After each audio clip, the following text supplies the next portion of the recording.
Welcome into Clippers Talk. I'm Adam Mosland. If you missed last night's episode after the Clippers blew a 19-point lead to the Minnesota Timberwolves, do not. In fact, we had a Clippers Talk after dark for you discussing Kevin Porter Jr., what his role is going to be moving forward as he was out there for the entire fourth quarter for the Clippers. And if some people are trying to use him as a scapegoat, coming up on today's episode, we'll talk about Kawhi Leonard and his minutes distribution so far and also give you that Denver Nuggets preview as the Clippers are in Denver tomorrow night. But joining the show right now is a man I've been looking to track down since he broke the news that the Clippers have interest in Collin Sexton around December 20th. It is NBA insider and reporter for ClutchPoints. It is Brett Siegel joining us here on Clippers Talk. Brett, thanks so much for doing this. Yeah, appreciate you guys having me. Obviously, trade deadline coming up, and it's going to be a busy time. Clippers in the mix for maybe a few guys, and they have some movable contracts, so we'll see what they can do. Well, we had your colleague on, tommorrow recently, so I'm glad we could work this out. But you reported that there have been whispers of the LA Clippers holding trade interest in Collin Sexton. That was in late December. So who are the guys that it would take to get a deal like that done? And what level of interest would you say the Clippers have in Collin Sexton?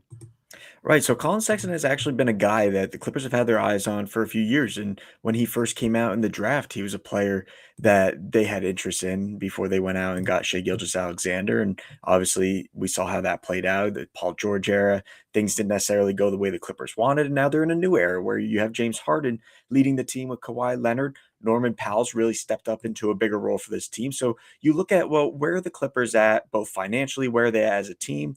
This is a group that has exceeded expectations early on this season. They're in a spot that many people did not think that they would be in, yours included. I did not think that the Clippers would be above 500 at this point in the season. I thought that they're going to be a team that's kind of hovering around that 9, 10, 11 spot in the West and kind of looking to get into the play-in tournament.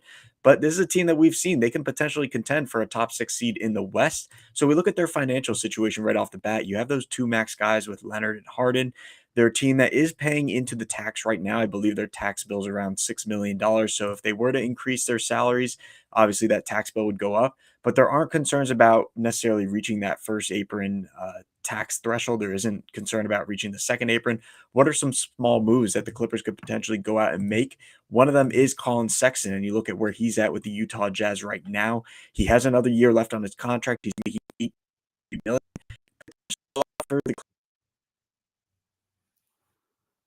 Brett, you cut out that last part. I lost you there the last 10 seconds. And let's see here. Losing Brett Siegel. No good. He was just getting into the meat and potatoes of it, and his screen froze on me. Is anybody else still hearing him, or is it just me? The breakdown was coming. We'll see if we can get through these technical difficulties here. Brett dropped into the background. Brett, I missed the part as you were going through the salary structure with the Clippers there. Well, weather problems all over the country today affecting internet issues and Wi-Fi, so we'll try to navigate this as best we can. But yeah, basically just looking at the contracts with the Clippers of what you have. You have PJ Tucker's expiring salary, Bones Highland's expiring salary. That gets you to about $14-15 million there. And then the one caveat, I think, for the Clippers in any trades is what's going to happen with Kobe Brown, because he's a guy that hasn't really entered the rotations for Ty Lue. He's a guy that is developing behind the scenes. You don't hear anything about him. Is he a guy that another team like the Jazz or somebody else could potentially have interest in as a young player on a rookie scale contract that you could potentially mix into somebody else? So I think that that's really what you're looking at with the Clippers there, of those three guys. Can that net you a guy like Collin Sexton? And then you could potentially convert a guy like Jordan Miller that has played well on his two-way contract, a guy that we've heard that the Clippers could potentially convert to a standard deal. So right there, that gets you to the roster minimum threshold. That gets you another elite scorer off the bench like Collin Sexton, and a guy that you can count on outside of James Harden and Norm Powell to have to do everything for this offense. Brett Siegel is our guest from ClutchPoints. He's an NBA insider. Reported in late December that the Clippers have interest in Collin Sexton.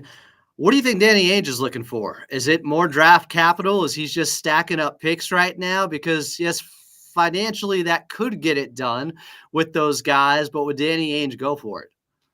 That's the ultimate question, and it seems like nobody ever has an answer of what exactly Danny Ainge wants on the trade market. And the Utah Jazz, they're always a team that is out there kind of playing it like fantasy football in a way where they have a bunch of players and they're willing to hear offers for their guys. And if you're willing to offer them the right package that they like, they may take it, but otherwise they're not going to. And we saw that this offseason with Lauri Markkanen when the Warriors were heavily pursuing him.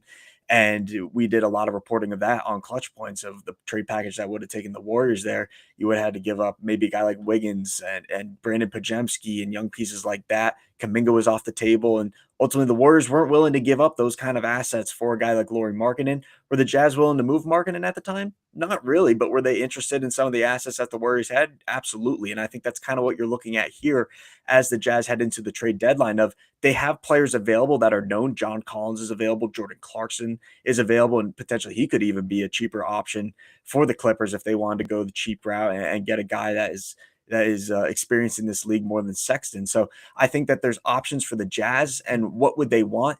Obviously, they're going to want draft capital moving forward, something that the Clippers are limited with. And they're also going to want assurance that they're not taking on long-term contracts. This is a team that wants flexibility. They want to be able to build their team how they want. And obviously, the contracts of PJ Tucker and Bones Highland, two guys that could potentially even hit the buyout market if they were moved to the Jazz, that is somewhat appealing to the Jazz. But again, it's going to come down to if they can get draft assets. And then if you throw in a guy like Kobe Brown, potentially he's a versatile forward that the Jazz would be interested in. So I guess when we talk about need with this Clippers team, how do you see it in their backcourt, especially in the second unit right now? Kevin Porter Jr., I mentioned him a little bit earlier. They're trying to craft him into the type of player that can be a little bit more of a stabilizing force out there to blend in with when James Harden is off the court and just give them another option. Like, how much do you think they're leaning towards we have to find another playmaker, another guy who can have the ball in his hands? Right, and I don't think they do necessarily have that mindset. I think that the Clippers are confident with the roster that they built in the offseason. And obviously, Chris Dunn is another one of those guys that has stepped up into a much bigger role than many had anticipated after being a minimum type guy the last few seasons. The Clippers really prioritized getting him in free agency, and he's been a really good player for them in that second unit and potentially at times in the starting lineup. So the Clippers need at this trade deadline is not necessarily we must get another option in the backcourt, but in my personal opinion, when you talk with other people around the league, the scoring is a little bit of an issue right now where you have James Harden, you have Norm Powell, Kawhi coming back. He's been back. And obviously, where's the rest of the scoring going to come from for this team? Because you're going up against some of the best scoring teams in the league. When you look at the West playoff picture, I mean, at the very top, you start with the Oklahoma City Thunder, one of the best scoring teams in the league, two other high powered offenses with the Grizzlies and the Denver Nuggets. And then if they're in the play-in tournament, the Clippers, you have to look at potentially running into the Minnesota Timberwolves with Anthony Edwards. You have to potentially run into the Warriors and what they're going to do at the trade deadline of potentially adding assets. So if you're in the Western Conference and you're a team that truly wants to go after not only a playoff spot, but go farther than the first round and potentially contend for a spot in the semifinals or the Western Conference Finals, you're going to need scoring. And that's where a guy like Collin Sexton could really come in handy. One of the most underrated guard scorers in this league. He can play on or off the ball. He can facilitate offense. He can be a secondary scorer, really a plug and play guy where you can put him next to any star. You can put him in any rotation and he's going to be able to find his shots and find success there. So I think that that's where the appeal comes for the Clippers. And over the years, when they've seen Collin Sexton's development, not only throughout the pre-draft process when he first came into the league, but since he was with the Cavaliers, since he was with the Jazz, he's really a guy that can really be a spark plug, similar to what we saw with Norman Powell last season, where Norman Powell was a six man of the year candidate for the Clippers. They've kind of lost that production off the bench with him being elevated to the starting lineup. Can you potentially go out and flip PJ Tucker, Bones Highland, and maybe some of the limited draft assets that you have for a true impact player like Collin Sexton? That's what many are wondering around the league right now for the Clippers. How much of an asset is that $11 million expiring contract that's attached to PJ Tucker? How do you think teams view that from the outside? So for the Clippers, it's definitely valuable because it gives you the option of going even after a guy like Collin Sexton, because an $18 million contract is not easy for any team to really obtain at this juncture. We've seen it around the league with the financial ramifications of this first and second apron right now, teams not being able to make the trades that they can. So from the Clippers standpoint, an expiring $11.5 million contract is definitely valuable for them to go out and make an upgrade at the trade deadline. Around the league, it's a dead contract. It's one of those that when PJ Tucker gets dealt, or if he gets dealt, that's going to be a buyout situation. No team's going to want to keep him on $11 million. He's nothing more than a minimum player at this point in his career, most likely a year or two left in the league. And so that there's really no value there. So any team that takes on that contract is going to have to be comfortable with the fact that it's nothing more than an expiring deal, and it's nothing more than something that you could just buy out and retain assets for, whether that be 1 or 2 second round picks. Is Collin Sexton the only guy you've heard murmurs about with the Clippers being interested in? Is it a player like that in the backcourt? Because others have talked about they need a backup center. Mo Bamba has not been playing as of late. Nico Batum's been playing the 5 the last couple of games. Are there other needs from this Clippers team that you could see them having a higher interest in? Yeah, you mentioned the front court is definitely something that they've been looking at since the offseason. Obviously, they added Mo Bamba, but we've seen that the Clippers haven't really received production behind Zubac, and that's been a concern for them. They've wanted a kind of a change of pace big man that can not only stretch the floor, but someone that can potentially run pick and rolls when Zubac is off the floor and be a rim runner, be somebody that can play well above the rim. One name that I've heard ever since the offseason, and a lot of others have reported on him as well, is Robert Williams from the Portland Trailblazers. Again, a big body, defensive minded center that can be a change of pace for the Clippers in the sense of he's faster than Zubac. He's a guy that can push the tempo a little bit in transition. And I'm not saying he's going to be one of the fastest guys on the floor. He's not going to be somebody that brings the ball up the floor. But Williams, we've seen with the Celtics and even the Trailblazers, the ability to not just be a standard pick and roll guy like Zubac, a double machine in the paint. He can do a little bit of everything. And his defensive presence is really what stands out for him, both in Portland and with the Celtics. He was an all defensive player for Boston. And I think that's one of the reasons Portland really wanted to get him in that trade when they sent Drew Holiday to the Boston Celtics. Now, that the problem with going after Williams, it isn't his contract. It's more of, is Portland going to be willing to part ways with him? Because they haven't shown any willingness to really offer him up in the trade market. They've been focused on developing their guys. They've been focused on having a plan, and nobody really knows what that plan is. So we'll see what happens with Portland over the course of the next few weeks, because I do think that they're destined to make some sort of move. Will it be Robert Williams? I don't think that they're sensing an urgency to really move him at this juncture because he has another year left on his contract. He's been injured. They really want to see him on the court with this young group. And I think that he's a player that they do envision kind of keeping through the end of his contract. So I think that that's a situation where if we had to judge it 1 to 10 on how likely is it that the Clippers go after Williams and can get him, probably in that 3 to 4 range. I wouldn't imagine that Portland would move him to the Clippers, who is an in-conference rival of theirs and a team that they would potentially have to run into Williams down the line. And the second thing is, I don't think that the Clippers have the assets that Portland would want. I would think that they would want at least 1 first-round pick for Robert Williams at this point. And it just doesn't seem like that, A, there's a market for that right now, and B, it doesn't seem like that they're willing to give him up. So Robert Williams, definitely a name to keep an eye on. Another one that I would say is Chris Boucher from the Toronto Raptors. He's in the final year of his contract. I believe he's around $11 million right now. Again, a stretch big man, lengthy big man that can be a defensive option for you. He can do a little bit of everything on offense in terms of stretching the floor, be an offensive rebounding threat, and a guy that can play above the rim, a little bit of a change of pace from Zubac. So I think that that's another guy to look at where you could easily flip PJ Tucker and maybe a second round pick there and go out and get Boucher. Last one for you here, Brett, then, just to close out the Collin Sexton conversation here. You put Robert Williams, the chances of the Clippers getting him at around a 3. Where would you put Collin Sexton? I would rate that higher. I would say that's probably in the 6.5 range. And again, it depends on what other teams show interest in Sexton, because that's where the Clippers are really handicapped in the sense at the trade deadline of they don't have a lot of draft assets to go out and move. They're tied down from the Oklahoma City Paul George trade. They have that pick swap in 2029 with the Philadelphia 76ers. So you have that 2030 first round pick that you can move, the 2031 first round pick. I don't get a sense that they're really going to do that at this trade deadline, simply because there's not really that one big upgrade that they can make where it would make sense to give up those first round picks. So really you're looking at the second round picks in 2030, 2031 attached with the contracts of PJ Tucker and Bones Highland. Is that really appealing to Utah? 2 second round picks there in expiring contracts? Maybe it is. Maybe Utah could go out and flip Bones Highland for another second round pick, and all of a sudden they got 3 second round picks in that trade for Collin Sexton. But if there's another team out there that has some better players, some better second round picks to offer up for Collin Sexton, I just don't see a scenario where the Clippers can really beat it out. Yeah, that's kind of what I've been talking about. Pretty much every team out there can outbid the Clippers given the lack of assets that they have to deal right now. So, and Danny Ainge is shrewd as a GM in the front office. We know that. He is Brett Siegel of ClutchPoints, NBA insider and reporter. Really well spoken, too. Brett, thanks for coming on Clippers Talk today. I appreciate it. I appreciate you. Have a good one. Thanks. All right, Clipper Nation. There you go. Brett Siegel.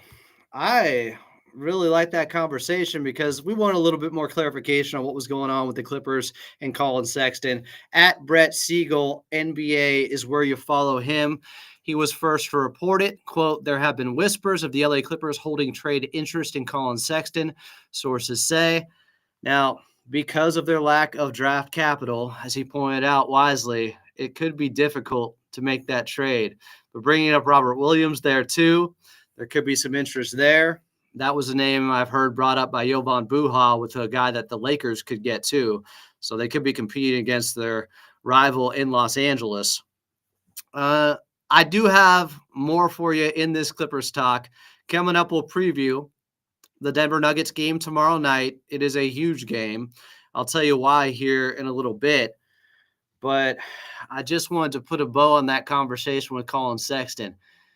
After what happened last night with KPJ, and I'm by no means putting that game on him. He had a couple of bad moments in the fourth quarter, but he had some good moments too.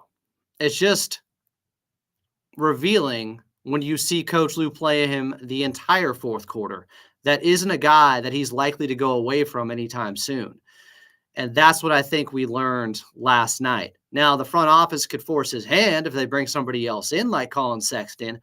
But outside of a move like that, and if you have to give up a first-round pick for him, I don't think the Clippers are doing it, especially when they don't know where Kawhi's health is going to be at moving forward. It's been great to have him back the last couple of games on a 20-minute limit, but I tend to agree it's going to be difficult to get him unless the offers are just so low and Danny Ainge wants an expiring $11 million with PJ Tucker, but I believe they're already under the first apron anyways. So I'm not sure if they have what the Utah Jazz would want for Collin Sexton. Like, obviously, according to Brett Siegel, there's been interest, but is there going to be enough there for the Clippers to offer to sweeten the deal to make the Utah Jazz think about it in the end? And is there a role for him right now with the way Coach Lue is playing Kevin Porter Jr.? I don't see that. Not currently. It seems like, if anything, with Kawhi back, still getting 20 minutes per game, and KPJ playing the entire fourth quarter and getting that much run still, I think Coach Lue is showing his hand a little bit. This is a guy that he said on media day, for us to have success, he's going to have to be a big part of that this season. And he's gotten a huge opportunity. And we're 36 games into the season. I don't think his minutes are being greatly reduced anytime soon. Maybe if Kawhi gets back to 35 minutes per night, he's not playing much. But outside of that, this is somebody that Coach Lue is rolling with. I think he made that clear last night. I don't know why people are talking about trading Norman Powell. Like, what are you going to get that makes the same amount that Norman Powell does, around 18, 19 million, that gives you the same production or anything close to what Norman Powell's been able to do for this team? Guys, he's literally been playing at an all-star level this year. How do you trade Norman Powell and get better? Explain that to me. I know his value is at an all-time high. If you're just saying get first-round picks, they can probably get one, but I think they can't get one. I don't know if you want to punt on this season right now with how good the Clippers have looked defensively, and they just got Kawhi Leonard back. What is the logic here of trading Norm? I don't get it. He's a fan favorite. He's coming into his own right now. That would seem pretty cruel. Now, it's a tough business, and I don't think that really plays into it too much, the sentimental aspect to it, but I just don't see them. First-round pick would be nice. I want to see how this season goes right now. Let's see how the next few weeks go, the next month goes before the trade deadline. But thanks again to Brett Siegel for joining the show from ClutchPoints. I like a lot of the analysis that he offered and was rolling there with with him spitting out just the report after report. Okay, so I'm going to switch to my sound card here so it can sound a little bit better. Yeah.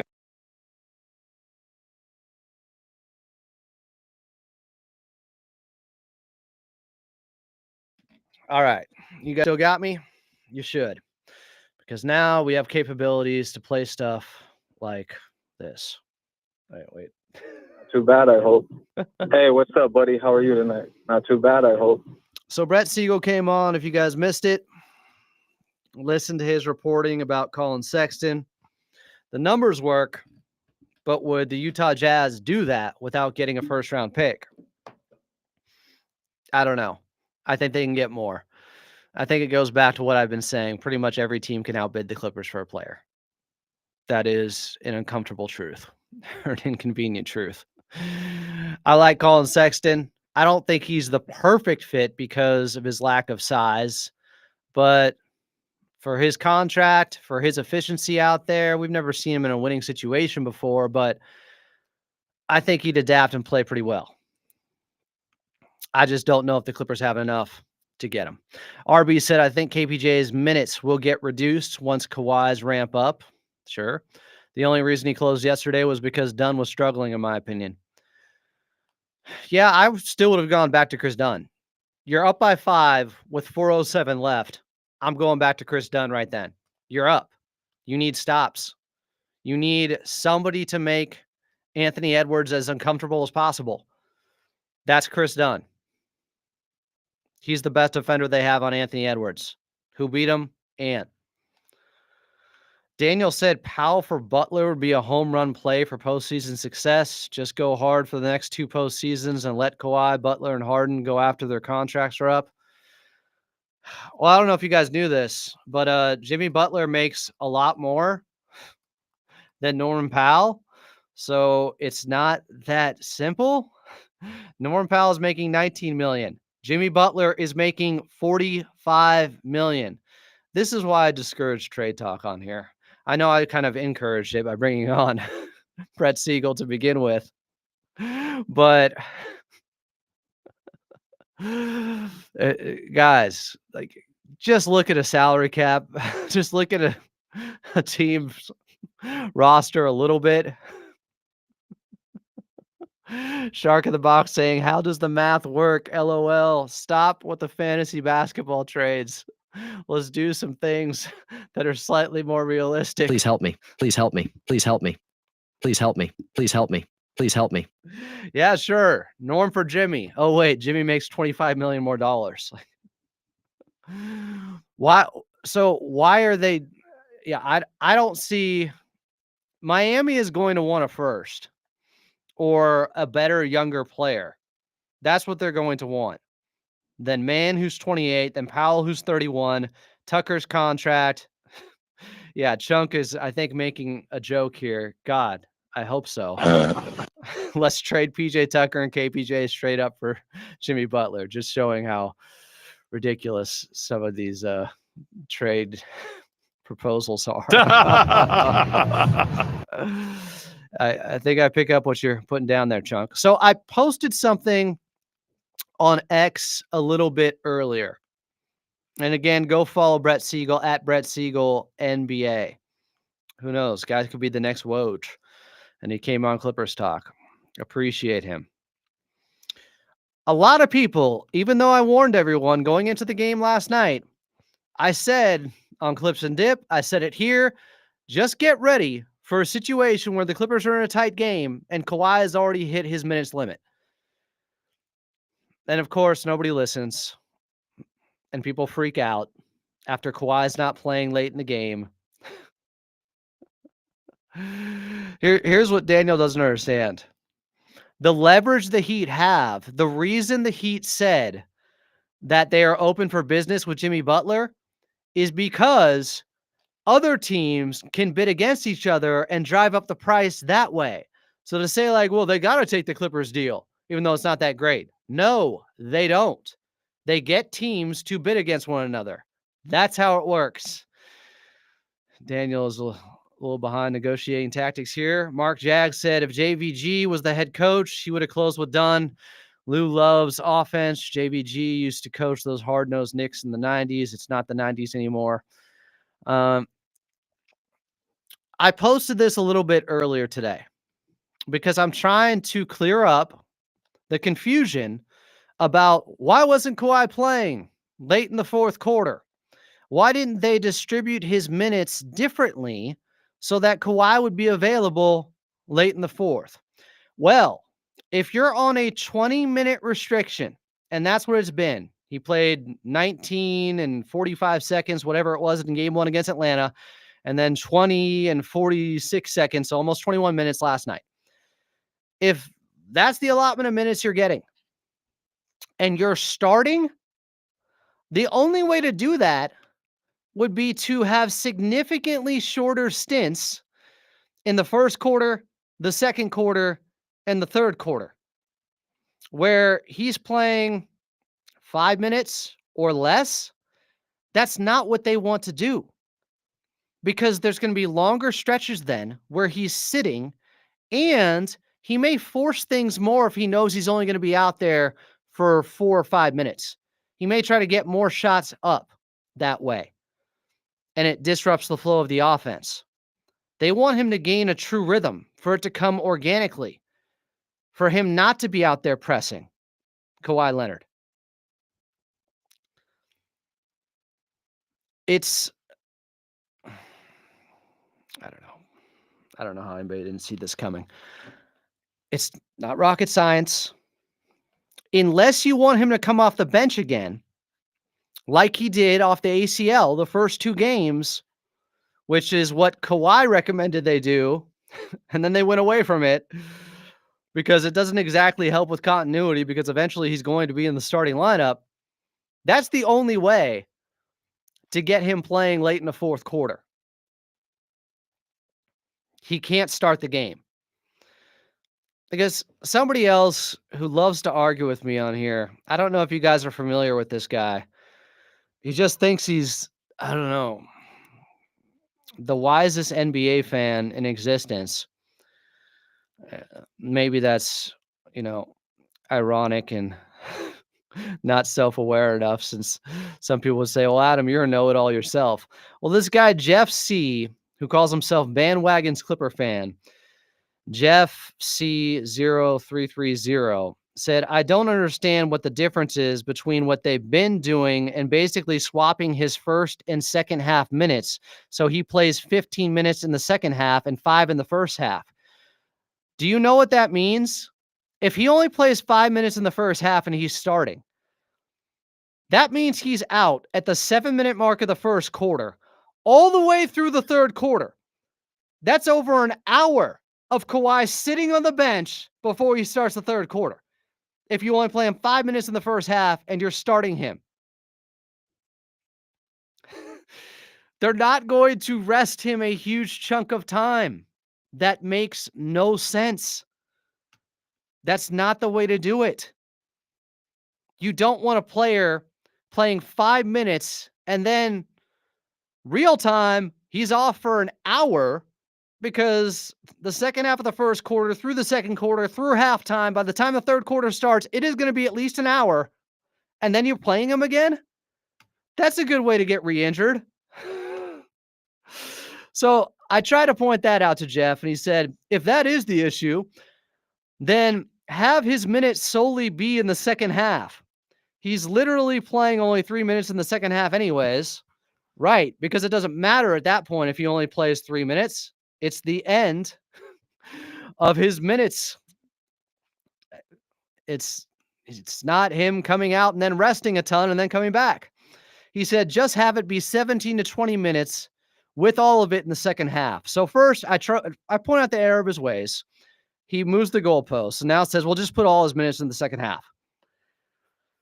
I go, they don't want to have his minutes in the second half, all of them, because then there's still going to be an adjustment when he goes back to starting games and back to full minutes. Neither of those are great solutions. You want to make this as smooth of a transition as possible and to normalize his minutes as much as possible. I know it sucks to not see him late there in the fourth quarter, but they should be starting him. They shouldn't be resting him for big chunks of time.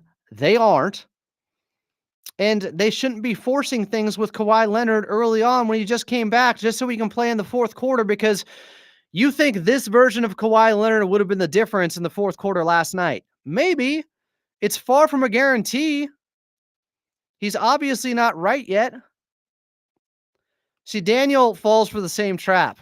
I just explained this. Daniel's in timeout. Like, I literally just explained this. Just play Kawhi 5 minutes a quarter or something. It's too much rest and not enough time on the court in sections of the game for him to find a rhythm.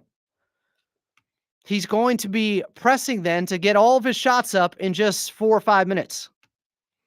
They want him over longer periods of time so he can just ease into it and not feel like, I only got 5 minutes, so I got to try to make the most of it. That could disrupt the offense. It is not the way to go about this. I'm just telling you the logic of what the Clippers going with, what they're going with. There's a lot of rationale behind this. I don't understand why people can't accept this. What do you guys only want Kawhi back, but on your terms of how you come up with the minutes? Just be happy he's back. Last night's game is not going to define the season. They're looking big picture. They're trying to get him right and acclimated to a point that doesn't hurt what's going on with this team. Playing him very short stints sporadically throughout the game isn't great for that. It's better for him to play longer sections. You want him late in the fourth quarter right now? Totally understand it. It's not going to happen. It's not going to happen. Here was Coach Lue on this with Law Murray pregame yesterday. You talked about Kawhi's minutes and treating this like a preseason game. Sorry, Brian Seaman, but Law Murray's video. You talked about Kawhi's minutes and treating this like a preseason game. Are you going to space them out so that there's a potential that he could play closing minutes? No. You're just going to play him to – he could play all his minutes in the first half, technically, in your mind. Not very Technically. Yeah, he could technically, but that's not how we got it set up. But he won't be closing the games right now, no. Get used to it. I already told you this was going to happen. They've already said they want him playing longer stretches. I'm telling you, it's because they want it to happen naturally with him getting back to playing and looking like himself. If you put him in there for very short chunks of time, and it's an oxymoron, short chunks, very short slivers of time, that he may try to force things more because he knows he only has a few minutes. So get him up. That's not good for building chemistry. That is what they're doing. I think it makes total sense. You don't like it because he's not playing in the fourth quarter? Clippers didn't lose that game because of that. They were up 19 in the first half. They played bad in the third. They played bad to start the fourth. I thought Chuck made a really good point last night that I forgot to touch upon. They let Minnesota get hot early from three. So even when the Clippers were guarding them and had a hand in the face late, sometimes it's too late. A team is already in rhythm.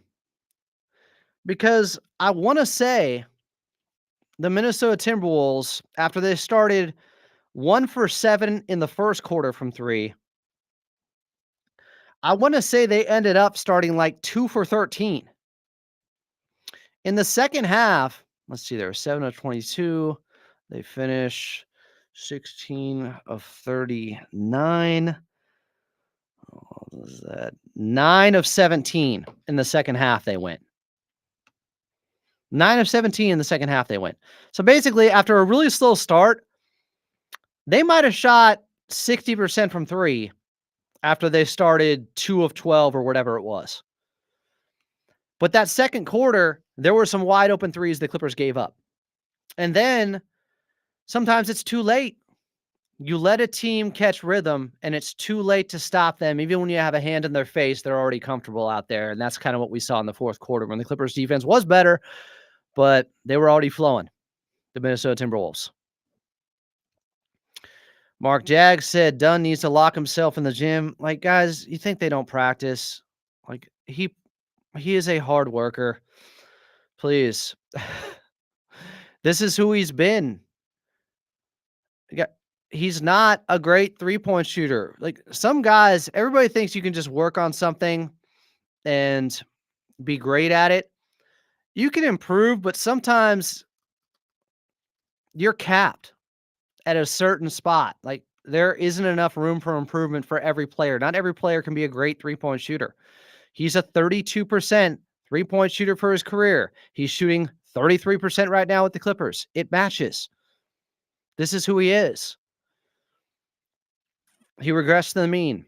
Same thing is happening with DJ, who I think is 3 for his last 24 from the outside. Jeremiah said it's more of his lift on his jumper. It's more mechanical. I don't think he would be able to fix that in the regular season. And by the way, Lonzo is an anomaly when it comes to fixing a jumper. It's hard. Yeah, it's true. A lot of guys don't. And not when you're 30. It's probably too late. And it's not to say he hasn't worked on it. Some are naturally better than others. Like, all the hard work in the world can't turn everybody into Michael Jordan. I think Kobe worked harder than Michael. He still wasn't better than Michael. There's natural born gifts that some of these guys have. I'm not going to fault Chris Dunn for his work ethic and say he needs to be locked in the gym, shoot more threes, work on it more. It's not, some of it is, it's, I'm sure, mental right now. I'm sure that's part of it. I just wanted to emphasize the point. What the Clippers are doing with Kawhi Leonard's minutes and the way they're dividing them up makes a lot of sense to me. And I understand you want him in the fourth quarter, but the bigger goal is to have him look like Kawhi within the structure of the team as fast as possible.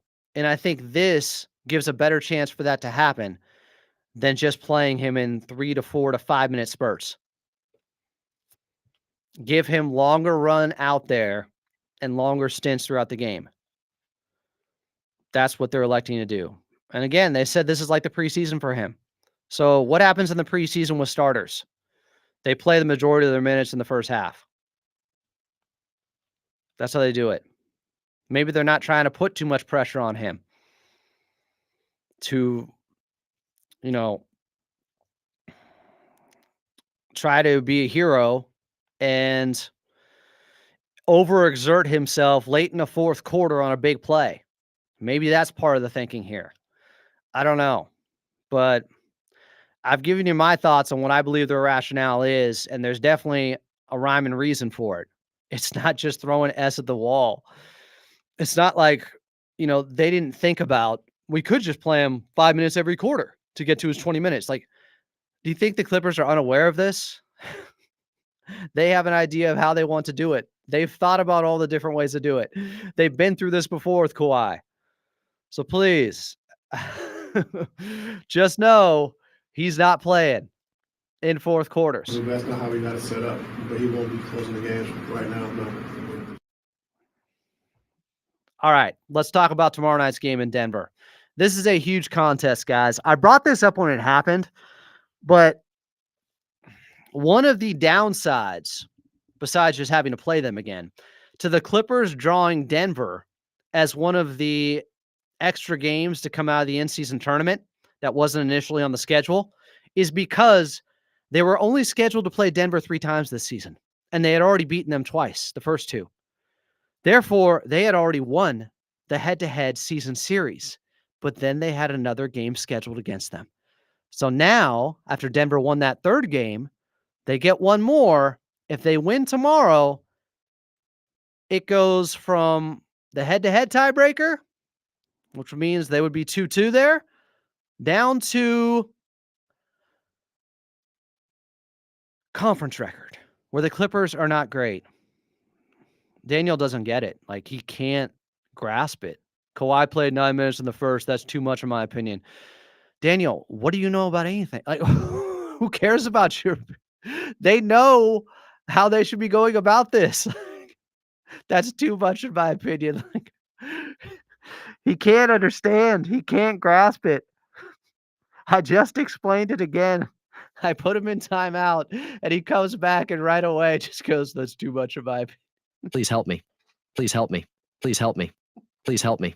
Please help me. What do you not get about the logic of playing him longer stints for him to find a rhythm? How does that not make sense to you?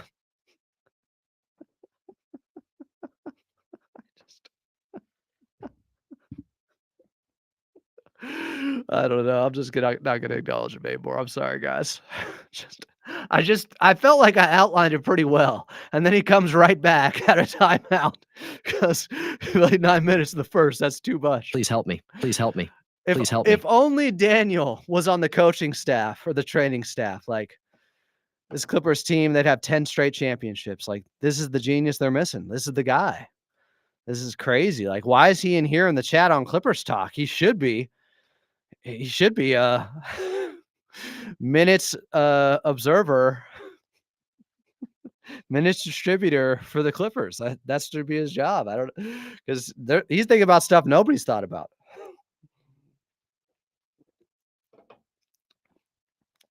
The guy hasn't played in 8 months and 9 minutes is normal. Okay. Do you have any idea what he's been doing in practice in 5-on-5? Daniel, anything that you are bringing up here, they have already thought about and have their reasons. And I brought up what some of those reasons could be, and they're logical, and you just don't want to hear it because you want to see Kawhi play in the fourth quarter. Did you hear from Coach Lou? Did you hear what he said? Yeah, he could technically, but that's not how we got it set up. But he won't be closing the games right now. No, but he won't be closing the games right now. No, but he won't be closing the games right now. No, but he won't be closing the games right now. No. He won't be closing the games right now.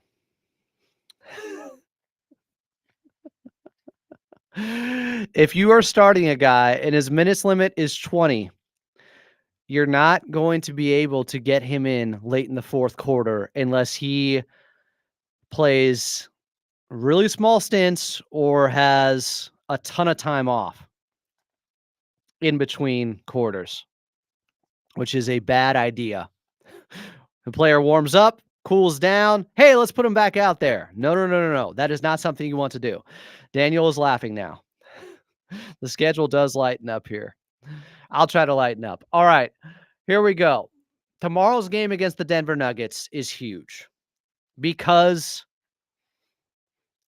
it's going to determine the end of the season standings. If these two teams are tied, the tiebreaker goes to conference record. Guess what the conference record is for the Clippers? Not good. They got more games against the East coming up. They are against the Western Conference, 14-15. Denver, who's now shot up to the 4 spot, they're 13-10. They're not spectacular, but they're better than the Clippers there. And if they win tomorrow, the season series will be tied at 2, and the next tiebreaker is conference record. It is a huge game. But I have some good news to bring you. The Clippers are getting the Denver Nuggets on the second night of a back-to-back. It's a home back-to-back for Denver.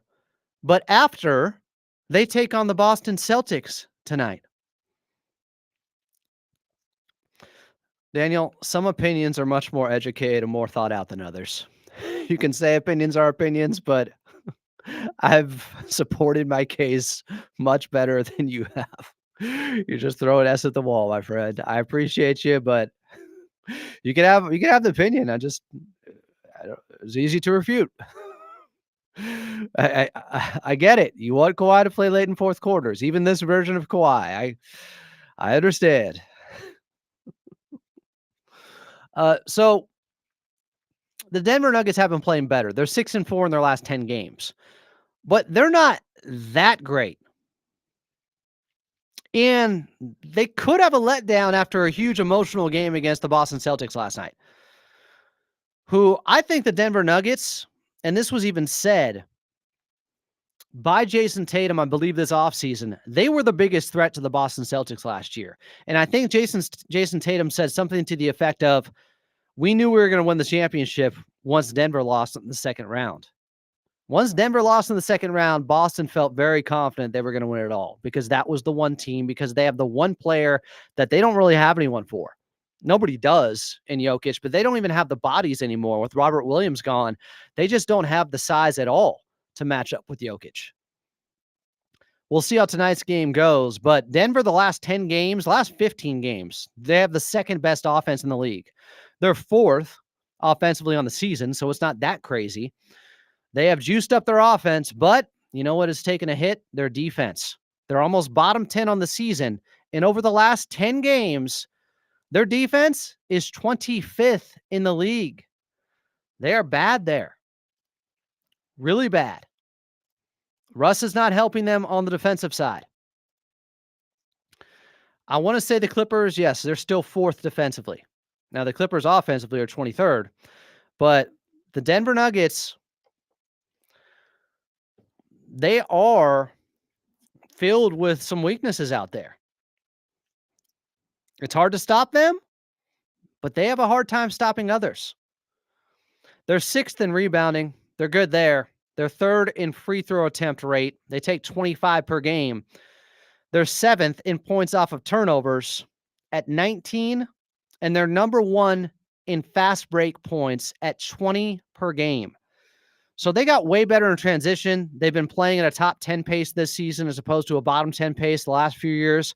That's the Russell Westbrook effect. They are number one in points in the paint at almost 60 per game, 59 points in the paint per game. Defensively, though, all those areas I just talked about, with points off turnovers, fast break points, points in the paint. Defensively, opponents score a lot of points in the paint against them. Opponents get a lot of points in transition on them. They are basically just trying to outscore you right now, the Denver Nuggets. Like, we're going to be a little bit better at these two things than you are. We're going to be better at offense than you are. But our defense isn't great because opponents are getting 17 points per game on them in transition. Opponents are scoring 51 points in the paint on them. So they're scoring 20 per game in fast break points, but they're giving up 17. They're scoring 59 points in the paint, but they're giving up 51. They're just better at it, but there's not a lot of resistance from them.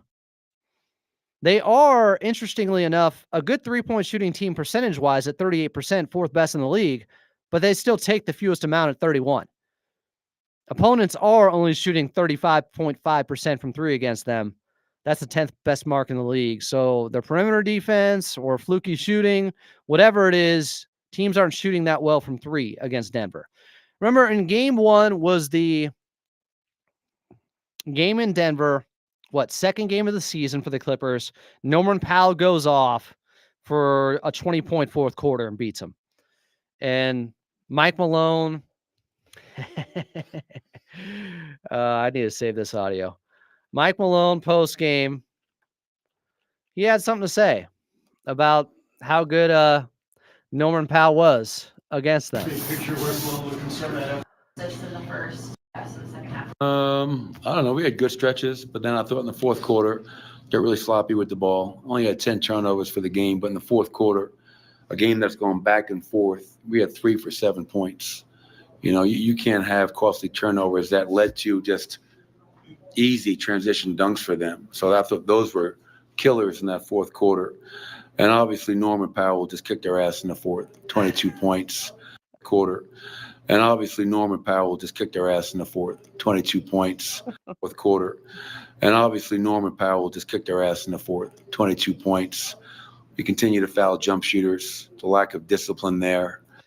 And there's still a lack of discipline defensively. They're just so good offensively right now that it hasn't mattered. In fact, you look at the last 10 games and what guys are doing for them. So Jokic, the last 10 games, 33 points per game, 54% from the field, only 45% from three. The last time the Clippers saw him, he was still shooting 50% from three on the season. I want to see where he's at now. Jokic, 3-point shooting. Now he's only at 47% from three. Thank God.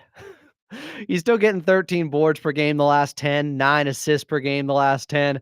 The numbers for him are actually slightly down the last 10 games, and he's getting 33 points on 54, 45, 83 shooting splits with 13 boards and 9 assists per game the last 10. And the numbers are down. Wow. Jamal Murray, though, has been playing better. Remember, a lot of the talk is about Jamal Murray with this Denver Nuggets team and him not looking the same, him not shooting the same, him not being as much of a threat from the outside. But 21 points per game the last 10, 45% from the field, 41% from three. Okay. Maybe it's starting to come around. 7 assists per game over the last 10. Michael Porter Jr. has been on a heater. He's getting 21 points per game the last 10, 56% from the field, 50% from three. And then Russ, who has been playing so well with Jokic, they're talking about putting him in the starting lineup. I don't think they can do it for Jamal Murray, but maybe Christian Brown. Russ, the last 10 games, is shooting almost 60% from the field, still just 29% from three. But in his 30 minutes per game, he's getting 6 boards, 7 assists. He is, let's see, he's like a plus 80 the last 10 games out there. He's been good, really good. Jeremiah Gonzalez said, Adam, it don't matter if his numbers are down because we don't have PJ Tucker to lock him up. So he's going for 50. You got PJ Tucker as the Jokic stopper. I do think he had some good moments against him with Philly too. Aaron Gordon, the last 10 games, just 9 points per game, just 43% shooting, 36% from the outside. He tends to play better against the Clippers. I should probably look up their injury report as I'm reminded because, of course, Aaron Gordon came back against the Clippers, although the Clippers still won that game. Game 2 this season between them at Intuit Dome, that was the one where Denver missed a bunch of free throws. And Mike Malone got a little bit chippy post-game talking about the wall. It's like the wall didn't miss those free throws. We did. So, Aaron Gordon is not playing tonight against Boston because of a calf injury. So he might not be playing tomorrow. Okay.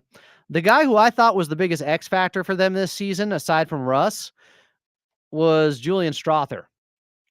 And it hasn't really materialized, averaging 8 points over the last 10 games, 41% shooting, 30% from three. Their bench is pretty thin.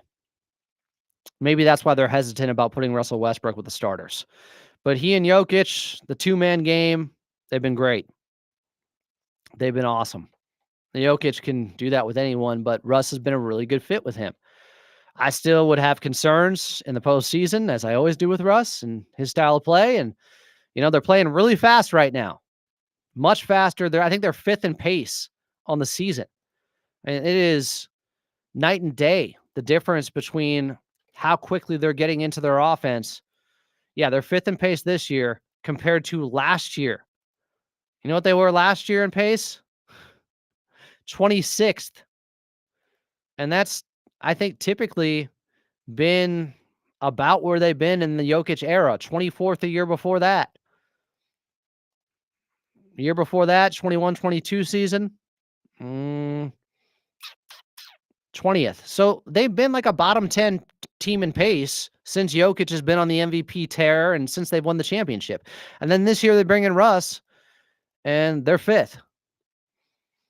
I don't know if that's going to translate to the playoffs.